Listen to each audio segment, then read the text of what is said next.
జై భారత్, వందే మాతరం, వందే గోమాతరం, గావు విశ్వస్య మాతరః. తల్లి లాంటి గోమాతని, తండ్రి లాంటి ఎద్దులని, గోవంశాన్ని కాపాడుకునే బాధ్యత ప్రతి ఒక్క భారతీయులది. మనం ఉండేది భారతదేశంలో ఉంటున్నాము, వేరే ఎక్కడో దేశాల్లో నివసించట్లేదు. భారతదేశంలో ఉంటున్నాము కాబట్టి కొన్ని విలువైన భారతదేశానికి సంబంధించినవి ముందు తరాలు, అంతకుముందు తరాల వాళ్ళ నుంచి వచ్చిన దాన్ని కాపాడుకుంటూ వచ్చే బాధ్యత మనందరిది. ఏదో దులిపేసుకొని వాళ్ళెవరో అనుకుంటారు, వీళ్ళెవరో అనుకుంటారు, నా ఫ్రెండు అది మనము మొక్కుకొని ముక్కోటి దేవతల్ని గోవులో చూసుకుంటాము. అలాంటి గోమాత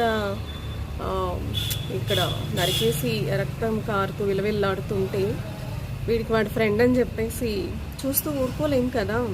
అట్లని వెళ్ళి వాళ్ళని ఏదో చంపాలని కాదు, ఏదో చేయాలని కాదు, కనీసము బుద్ధి, జ్ఞానము, సిగ్గు, శరము ఉండదా అని ఒక ప్రశ్న అన్నమాట.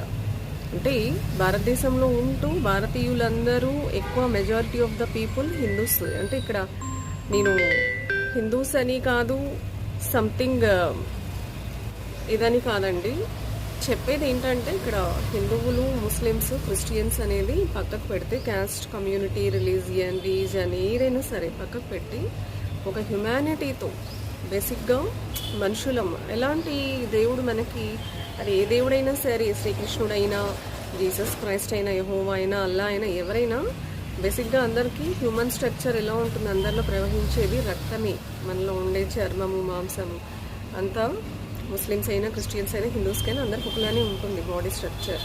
బట్ ఈ బుద్ధి అనేది సరిగ్గా లేకుండా మనకు మనం కల్పించుకొని భేదభావాలు సృష్టించుకొని వాళ్ళు వీళ్ళని కించపరచాలి, వాళ్ళని బాధ పెట్టాలి, వీళ్ళని చంపేయాలి, ఇలాంటివి ఎక్కడ ఏ మత గ్రంథాల్లోనూ ఎవరు చెప్పరు, దేవుళ్ళైతే అసలే చెప్పరు. సో ఇదంతా మన బుద్ధి 1000 తలలేదో అంటారు, ఏదో పిచ్చి ముదిరిపోయిందని. అట్లా ఎందుకు ఇంత మత ఛాందసవాదంతో కొట్టుకు చేస్తున్నారు అర్థం కాలేదు. సింపుల్, వాళ్ళది మనం రెస్పెక్ట్ ఇచ్చినప్పుడు మనం చేసేదానికి కూడా వాళ్ళు రెస్పెక్ట్ ఇవ్వాలి. ఈ పాయింట్ అండర్లైన్ చేసుకోండి. ఇప్పుడు మనం వాళ్ళకి రెస్పెక్ట్ ఇస్తున్నాం, వాళ్ళని ఎక్కడ మనము కించపరచట్లేదు, వాళ్ళని బాధ పెట్టట్లేదు. మరి వాళ్ళు ఎందుకు బాధ పెడుతున్నారు? మనం పూజించే గోమాతనే తినాలా? వేరే నాన్ వెజిటేరియన్ ఐటమ్ ఫుడ్డే లేదా? మీరు క్వశ్చన్ చేసుకోండి. తర్వాత సెక్యులర్ భావాలతో మాట్లాడండి. హిందూ ముస్లిం బాయ్ అనుకొని భుజాలు కలుపుకొని తిరగండి, నో ఇష్యూ. బట్ ప్రశ్నించుకోండి ఫస్ట్, అది.